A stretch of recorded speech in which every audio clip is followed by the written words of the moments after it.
Hi, I'm Chris from Airwindows, and I have another plugin for you, which is a bit of a new thing for me and has much potential for the future, but I also am going to start off this video by asking you something weird.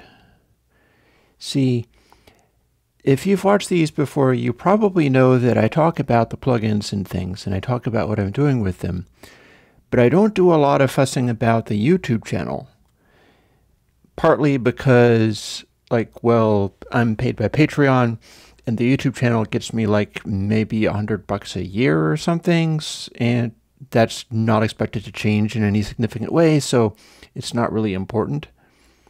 But people normally ask you things about YouTube channels. Well, I think I can do a bit of a twist on that. I'm going to ask you to dislike and subscribe. And what I mean by that is not everybody knows that on YouTube videos, you've got your different buttons and things, and they'll tell you to like and subscribe and click the bell icon or ring the bell or a bunch of nonsense like that. And it's because if you subscribe but you don't do the bell icon, you're saying don't show me everything that shows up in this channel. And there's the like and the dislike things. But the theory is that those are both coupled to the same thing, namely a setting called engagement. And the way YouTube videos work is if you're doing that kind of thing, YouTube is watching how people react to your stuff and determining whether or not to help your videos be seen by anybody. Well, I ask you to dislike and subscribe and do an experiment so that we can find out whether if people seemingly just hate a video, does YouTube start showing it to more people? Like, is this a sort of weird exploit, or not so much an exploit, but a revelation of how this really works? And the reason I'm asking that is because I could say, oh yeah, the YouTube thing, like and subscribe and the bell and blah, blah, blah. But I don't really have to care about how that works. And that means I can do an experiment like that. And if it turns out that saying dislike and subscribe makes YouTube go, oh, nobody likes this, so I'll never show it to anybody, I already gave you the plugin, so it doesn't matter. So let's do that little experiment. Like, you can go on my video, or any videos for that matter, because for all the difference it's going to make, and like dislike and subscribe everything, and you can do the little bell if you want to actually see the plugins I'm bringing. But the point is, we'll try something weird that a normal YouTube person wouldn't be able to do, because they wouldn't be able to run such a risk. And for me, it's not a risk, because this is just, I'm doing these plugins. You'd probably hear about them anyway, one way or another. Speaking of which, what's this plugin? This plugin is called Biquad, and that has a particular technical meaning. Biquad is a kind of filter where it's doing a complicated coefficient of taking the sample that's coming in and the last sample that came in and the sample before that came in, and also the last sample that it put out and the sample before that it put out, and doing a complicated mathematical formula to give you a filter. If you take those parameters, you can make all kinds of crazy filters, which I'm going to show you. The reason I haven't done it before is because I wasn't able to do a biquad filter that was sort of Airwindows style, and now I have. So what this plugin is partly just a sort of experimenter tool. It's not really thoroughly worked out in the sense of that it's a multi-band EQ or that it's all labeled with according to frequencies and stuff. But this is a useful toy that you can play with, and it has some things that you don't always see in filters, such as an inverse dry-wet control. And it's using the coding that I told you about, which comes in a couple of different ways. Part of the coding is that it's arranged in such a way that I can build my plugins out of it. and have kind of tidy, easy to work with little building blocks of EQ parts. Because one of the ways that you use biquad EQs is to run them in series, like one after the other, to do multiple things or to get steeper slopes on stuff and so on. And it'll make it very easy for me to do that. Plus, since it comes with source code, if you're using MIT license or GPL or whatever, you can use the same code if you like the way that I arranged it and incorporate that in an equally simple way in anything that you do. Plus, the audio unit is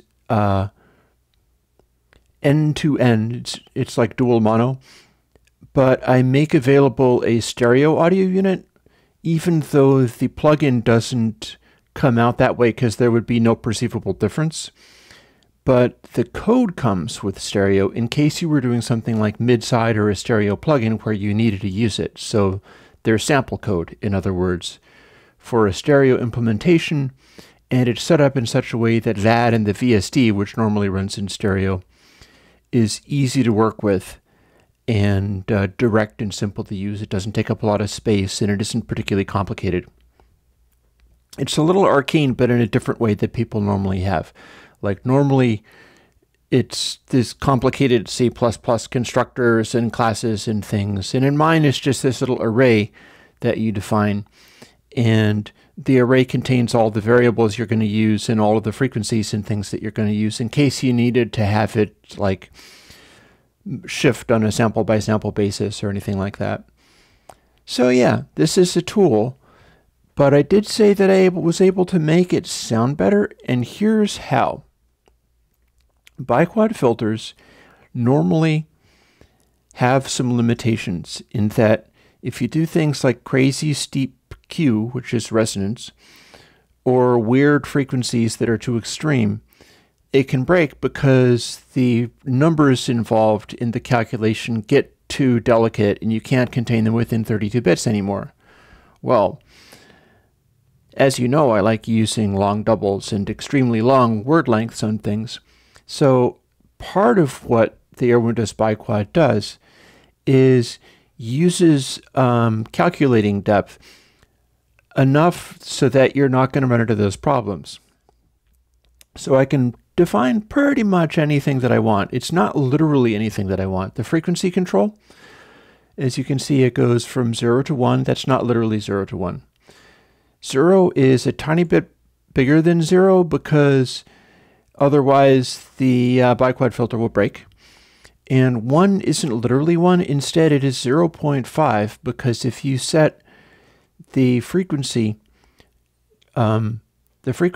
is set up as a proportion of the sample rate. And that's not adjusted for different sample rates. In fact, it's just going to be, 0.5 is going to be half the sample rate and so on. As you can see, it's a logarithmic feature, and you'll see why that is. Because it's designed to go right up to the Nyquist frequency, and it's able to handle that without freaking out too badly because of the long doubles. But also, I mentioned that it has these different variables, and it's combining like the previous and the one before. Those are delays. And then the output sample and the output sample before and the one before that, those are delays. That means it acts like a mixer with delayed copies of the input signal coming in a peculiar sort of way. That means it's subject to the console algorithm. So what you're going to hear is a biquad filter that's run with more resolution than you normally get on the coefficients. And it's contained within a small copy of the simplest form of console, I believe it's console 5, the one that uses sine and arcsine. And that is a perfectly invertible calculation. So it sounds a little bit like this. Here is the filter at 0.71. It starts out like that. That's called Butterworth. Butterworth is the way that you have the filter where it doesn't have a resonance spike before the cutoff. You don't have to use Butterworth. You can pick something else if you think it's going to be better. But Butterworth is a widely accepted form of filter. If you were going to do a nice clean cutoff, you might do several Butterworth in sequence, in series. And this type control has to do with the kind of filter. And I'm using 4 of the most widely found biquad filters. This is, of course, a low pass. This is the high pass. So these are pretty basically accepted forms of the filter. Then there is a bandpass, which will become very interesting when I start fooling with it. And the bandpass is going to let through stuff at more or less unity gain.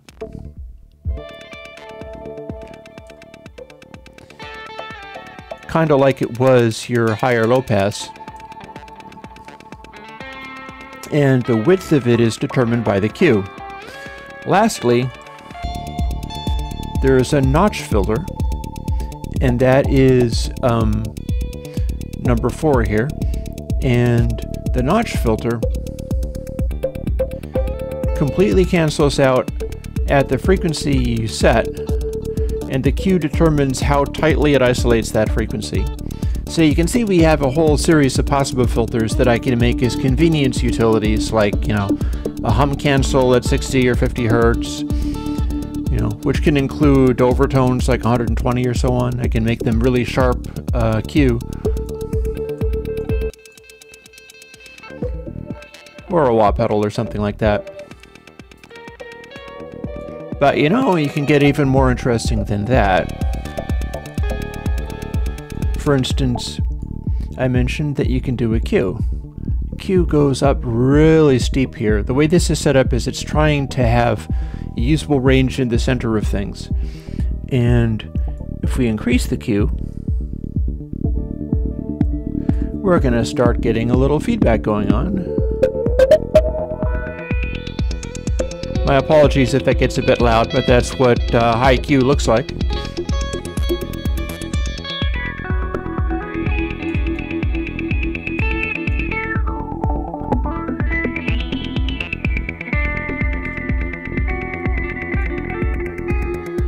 And of course we've got our dry wet control that also goes to inverse.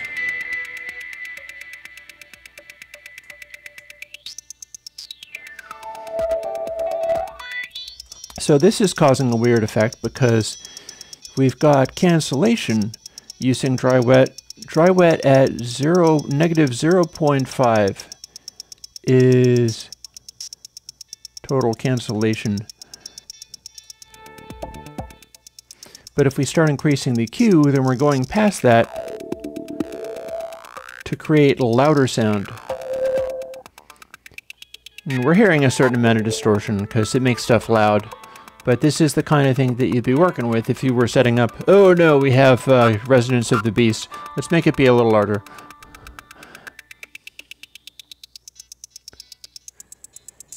And again, since this is using coefficients that are a really long data word, that means I can go pretty close to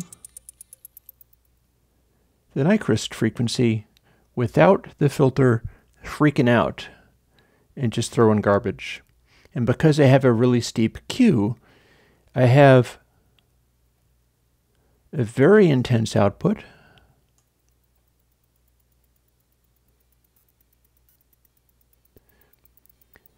That is just right up at the top of the frequency. And again, since we're doing dry wet and canceling it out, rather than being just a full range with a big resonant peak on the end, we're getting a sort of weird effect.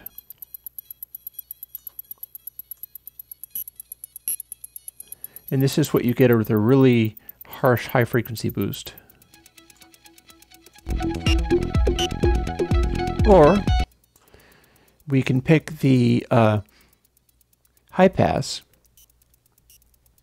and similarly boost the Q a lot.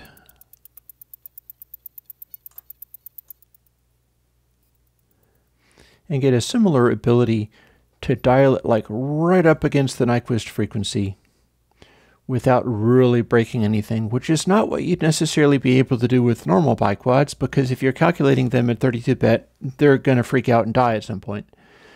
These do not do that.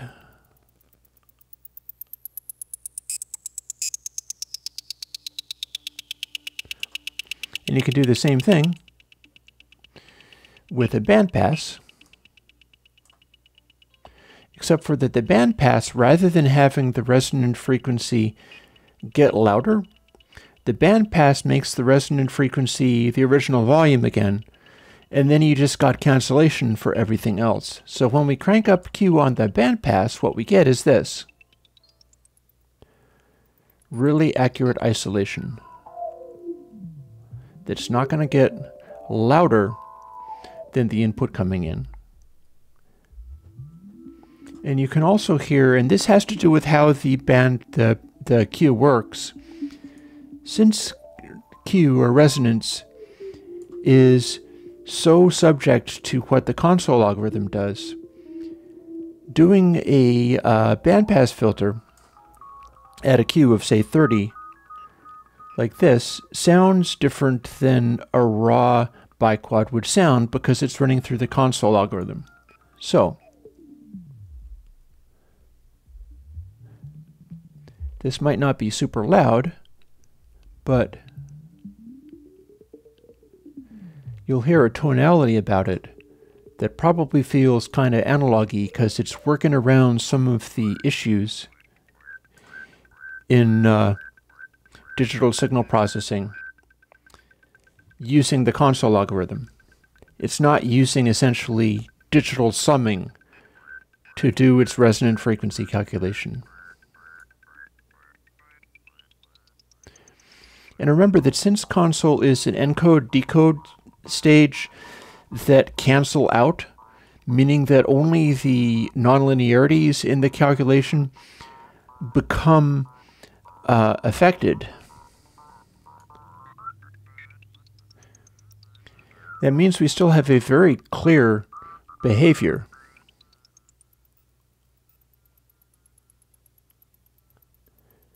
And you can see that we can dial this in very finely.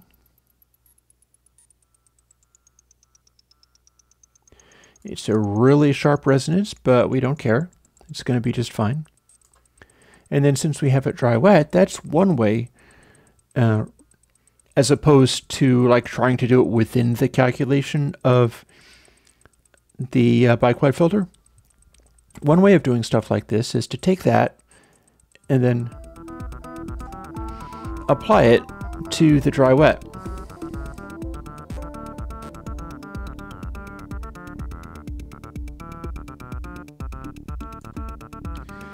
Meaning that we can get a blend here that is kind of nice and organic feeling, even though we have this incredibly steep resonance in here. This doesn't sound like a standard DAW biquad filter with a really steep resonance in there. The sort of plasticky quality that you would normally get from doing this particular kind of calculation isn't really present. And again, we can also do notches. And what you get with a notch at a Q of 30 is you can't tell whether it's there or not. I can turn it on and off. I can put the notch right down to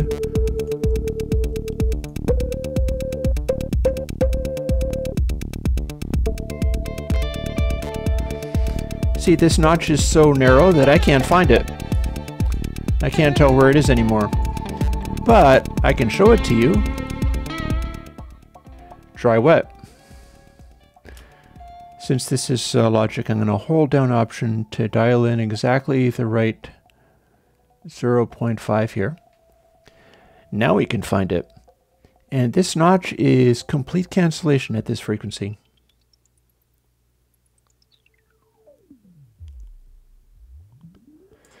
If I move it fast enough, you'll be able to hear that it's only being updated when the actual slider is feeding a change in. So it's being updated once per sample buffer. It sounds like this.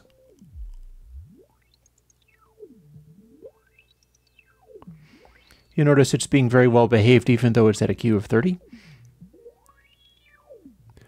You could also set it up so that it chases that frequency sample by sample, which would make it move more smoothly while adjusting it this way.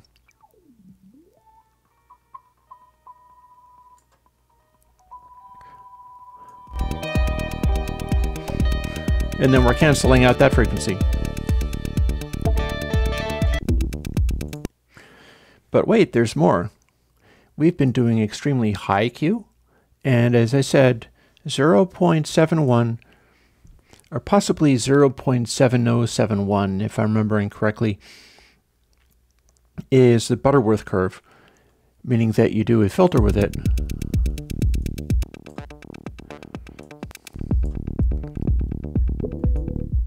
And this is where it cuts off. Or you could do a high pass and go, this is a very low frequency, and this is how we cut off DC. And it's actually quite effective at doing that. If you don't think that's enough, we can crank up the Q on the high pass.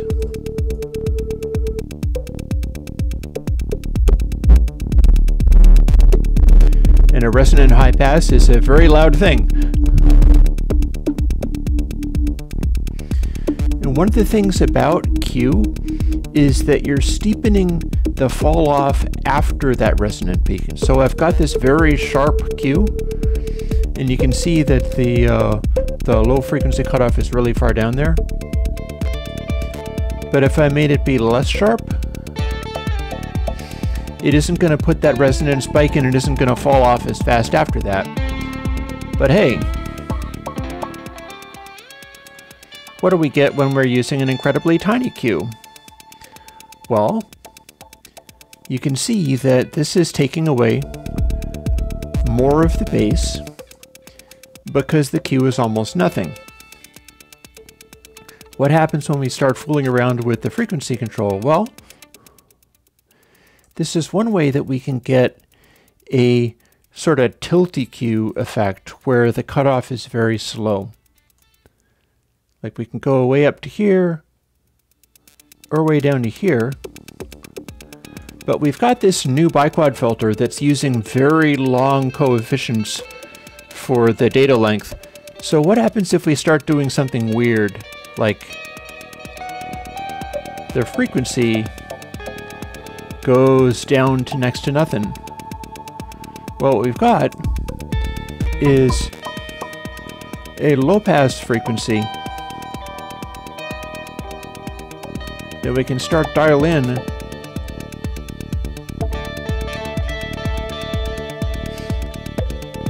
even though the frequency is so low. And as you can see, since this is sort of logarithmic setup,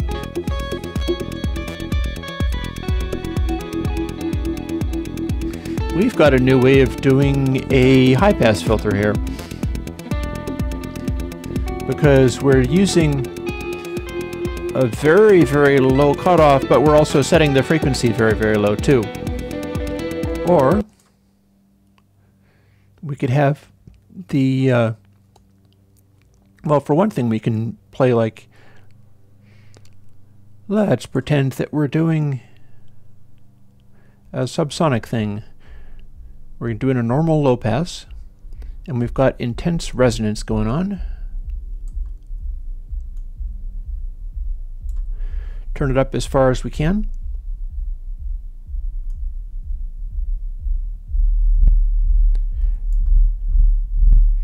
We've got an incredibly powerful subsonic frequency resonance going on. And it just turns up the farther down you go.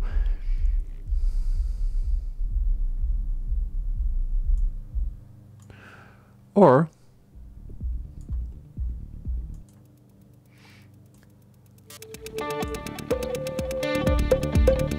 we can do a high pass the same way.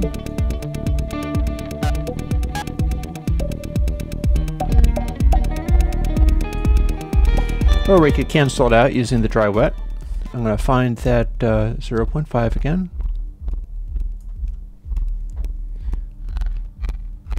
So here's another unusual sound that you can make using this, even though it's technically a biquad filter, but we've got a bunch of weird tricks that it can do. And again, this 7.1 becomes Butterworth, but then we boost it, and we're getting some funny behavior here. And we can turn up the Q even more, and then just sneak it up.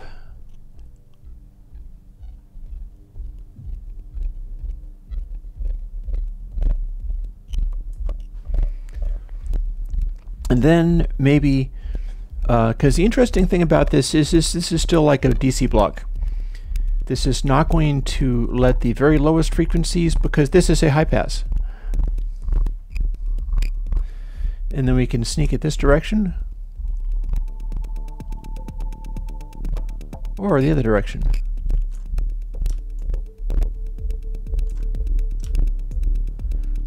Where we're essentially inverting everything.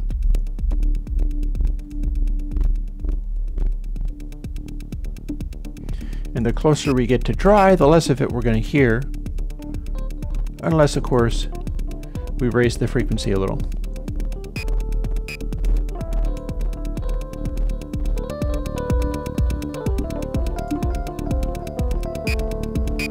But wait, there's more. One more trick.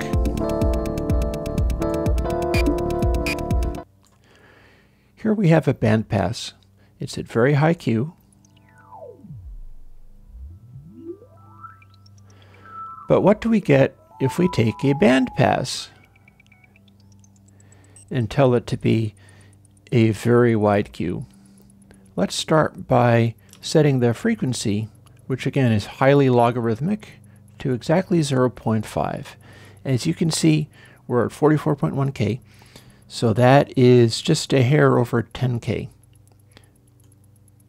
Watch.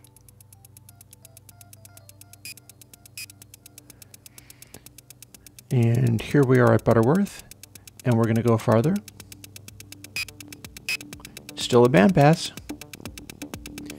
It is still cutting off the Nyquist frequency, and it's cutting off low frequencies. Let's keep going.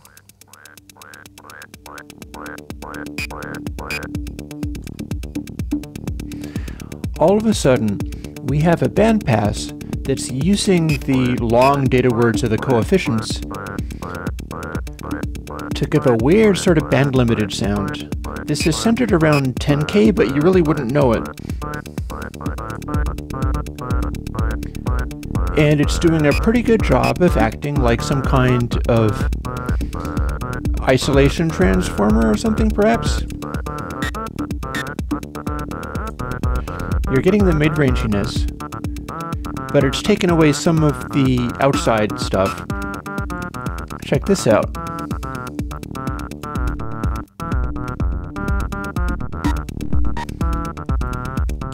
It's still got that mid-ranginess, but we can voice it differently. Say, if we put it all the way down to the bottom, now it's muted, but it's still a bandpass, so it's still cutting off the very lowest DC frequencies. Maybe not quite so much for the one with console in it, like this. If you were really cutting off DC frequencies, you'd want it to not be nonlinear in that way. But as a sound shaper,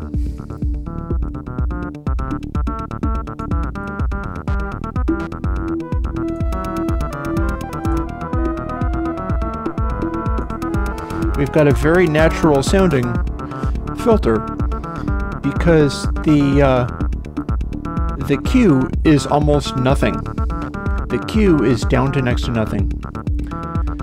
So it's an extremely broad bandwidth. It's just that as it approaches these extremes like Nyquist or 0, those are essentially infinite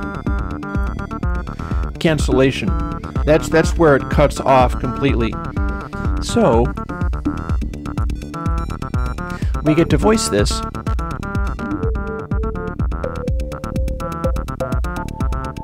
balance it however we'd like, including this kind of trebly version, or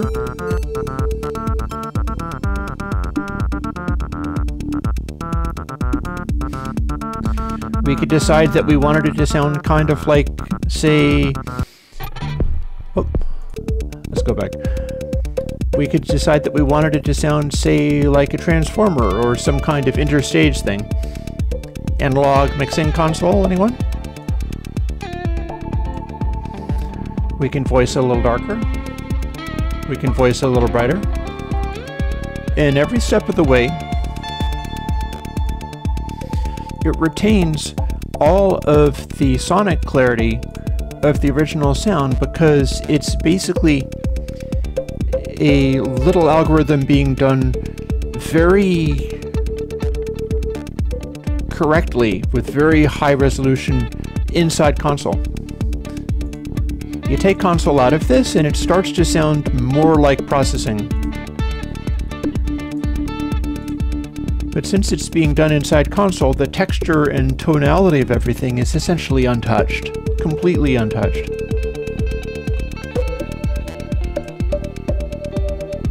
And then, of course, if we've got it voiced in some kind of way, remember, this might not sound like it.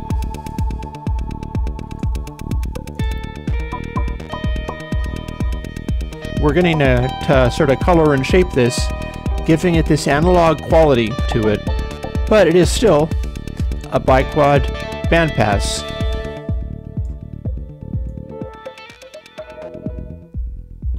So we can voice this however we want. Or we could make multiple ones of these, isolate whatever bit we like, say, I would like to include this low frequency thumping as part of my sound, and do a individual version of that and bleed that into a dry signal with this sort of dry wet style thing. You can do all kinds of creative stuff to make useful and interesting sounds using this technology. And since all of the combining of the raw biquad stuff is being done inside console, you can do all of that intermediate calculation also inside console. Of course, assuming that you don't have a need to, say, have your, say you're running, what was it, console 5, the version with slew limiting in it, where it was potentially kicking out large amounts of DC offset. You can remove the DC offset with something like biquad as long as it's not nonlinear. The version with the simplest version of console 5 built in that you're hearing now that gives this sound. This version is not the best for doing things like entirely removing large amounts of DC offset. Like if you have a signal and then you have a DC offset that goes to like +6 and the signal only goes between -1 and 1, then you'd be wanting to use a traditional style of biquad. Let's make that get darker. Let's make that get much darker. So yeah, this is going to be a lot of, here, how about you hush a little more? This is going to be a very fun thing for me to play with. I can already think of a number of really interesting things that I can do, given that I've got a, what I find easily accessible and easy to work with biquad algorithm that is arranged the way that I find intuitive and sounds like this. This is going to be a lot of fun.